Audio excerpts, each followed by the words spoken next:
All right, let's just dive right in. To really get a grip on the drug war today, you have to go all the way back to its origin story, a really brutal one. This quote you see here, it's not just a statement, it's basically the mission statement, the oath that has been driving the DEA for decades. It all started with one man, DEA agent Kiki Camarena, and the cartel that murdered him set off a chain reaction that, believe it or not, we are still dealing with right now. So who were the architects of all this? We're talking about the Guadalajara cartel. In the 1980s, these guys were the absolute pioneers. Think of them as a kind of federation of traffickers, led by big names like Rafael Caro Quintero. And they weren't just moving a bit of marijuana. No, they were building a massive, sophisticated cocaine empire, the first of its kind in Mexico. And honestly, they operated with this level of impunity that put them on a direct collision course with American law enforcement. And that collision, well, it absolutely exploded in February of 1985. Kiki Camarena, who was this brilliant undercover agent, had managed to infiltrate the cartel. And then he was kidnapped in broad daylight. A month later, his body was found. The signs of torture were just horrific, and it sent a massive shockwave through the entire U.S. government. The response was Operation Leyenda, the largest homicide investigation in the history of the DEA. It was, for all intents and purposes, a declaration of war. A war that would culminate 40 years later with Caro Quintero finally being transferred to the U.S. to face justice. But here's where the official story, that this was just cartel retaliation, starts to get really murky. As investigators dug deeper, a much darker, more complicated story began to surface. You see, the CIA has always denied any involvement. But declassified documents like these notes from the infamous Oliver North, well, they seem to tell a very different story. In his own notebook from July 1985, he explicitly writes that $14 million to finance weapons for the anti-communist Contra rebels in Nicaragua came from drugs. Now, this right here is maybe the most explosive part. This is a direct quote from the man who actually led Operation Leyenda, Hector Brailes. He asks the million-dollar question.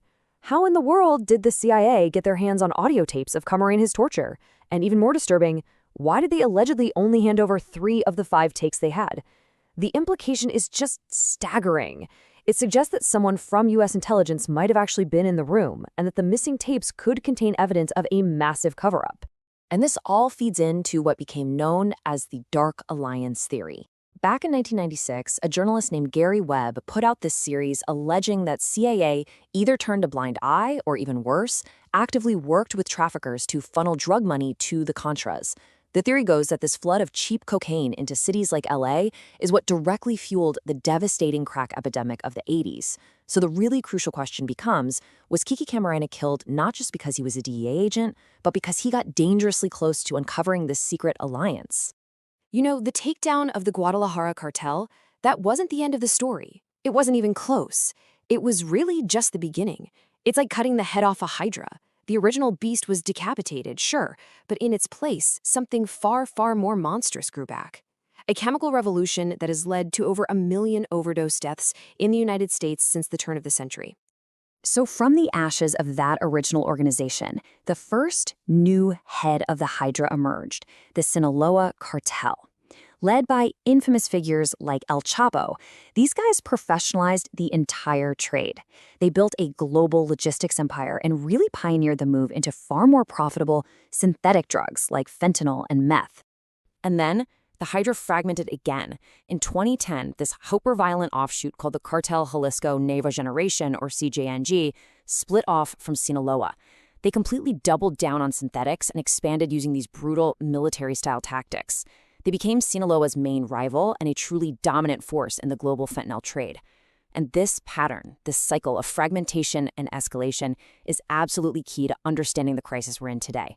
And this chart right here just brilliantly illustrates how the market itself evolved. Before 2019, you could often get finished fentanyl mailed directly from China. But when China finally cracked down and regulated the drug, the trade didn't stop for a second. It just adapted. Chinese suppliers simply switched to shipping the raw ingredients, the precursor chemicals, to Mexico. And from there, the cartels took over the final manufacturing. The supply chain just got a new, very powerful middleman. So here's exactly how that new route works. Step 1. Precursor chemicals, many of which have perfectly legitimate uses, are made in China. Step 2. They're loaded onto ships and sent to Pacific ports in Mexico that are controlled by the cartels. Step 3. The cartels cook those precursors into pure fentanyl in their own secret labs. And finally, step 4. The finished product is pressed into pills or mixed with other drugs and smuggled into the United States. It's become this incredibly efficient transnational manufacturing process. And that brings us to today. Look, this isn't about some rogue traffickers anymore. This is a whole new empire. It's a sophisticated, corporate-like, global enterprise with annual revenues estimated in the tens of billions of dollars. We're talking revenues that rival actual Fortune 500 companies. So, meet the new face of the supply chain. This is an online ad from a company called Hubei Amarvel Biotech. They look just like any other legitimate chemical supplier, but they were actually a key source of fentanyl precursors for the cartels. They weren't hiding in the shadows. They were openly advertising online, complete with customer service numbers and delivery guarantees. And their tactics were just brazenly corporate. I mean, they advertised Mexico hot sales. They promised 100% stealth shipping and would disguise their products as dog food or motor oil. They even mentioned shipping directly to Culiacan, which is the home base of the Sinaloa Cartel. And to top it all off, they accepted cryptocurrency, which makes the money trail nearly impossible to trace. This is drug trafficking as modern e-commerce. But the sophistication doesn't even end there. Investigations uncovered a whole network of front companies. You can see right here, the exact same Amarvel Bio logo is being used by a totally separate company, Fursky International Trade. This parallel company was set up specifically to obscure where the shipments were coming from and to launder money. It's a corporate shell game on a global scale. And this is how they clean the money. It's a perfect, terrifying cycle. First, the cartels are sitting on mountains of cash from drug sales in the US. Second, Chinese money laundering networks take that physical cash and convert it into cryptocurrency. Third, that crypto is transferred instantly into China, completely bypassing the traditional banking system. And finally, that now clean money is used to buy more precursors, which starts the entire cycle all over again. This massive cash flow has allowed groups like CJNG to completely transform.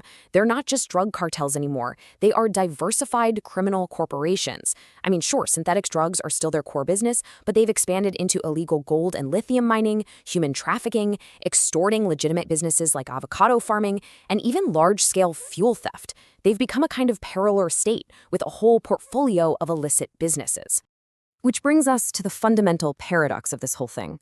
For over 50 years, the United States has spent literally trillions of dollars on the war on drugs. Yet, while that spending has skyrocketed, the availability and purity of illicit drugs on the street has either remained constant or, in the case of synthetics, has dramatically increased. The strategy of just targeting the supply has simply forced the market to evolve into something more resilient and, frankly, much more dangerous. And the chemical revolution is still speeding up. We're now seeing a whole new class of synthetic opioids emerging called Nitazenes, and these compounds are exponentially more powerful than fentanyl. Just look at N-prolydinyl-protodenizine. First detected in 2024, it's over 200 times more potent than fentanyl is. It's a constant game of molecular whack-a-mole, and the traffickers are always one step ahead. So, we end right where we began, 14,631. That's how many days, over 40 years, the family of Kiki Camarena waited for one of his alleged killers to finally stand in a U.S. courtroom. An immense, multi-decade effort to get justice for one man. But in that exact same time, the small-time cartel he was investigating evolved into a global, corporate, chemical empire that is more powerful and deadlier than ever before. Which really leaves us with this one final question. The enemy has fundamentally changed. It's not just cartels anymore. It's corporate suppliers. It's not just plants grown in a field. It's chemicals cooked up in a lab. It's not just cash. It's untraceable crypto. Has the war on drugs become a war on a ghost? An enemy that is everywhere and nowhere at the same time, constantly changing its form? And if that's the case, how can you ever really win?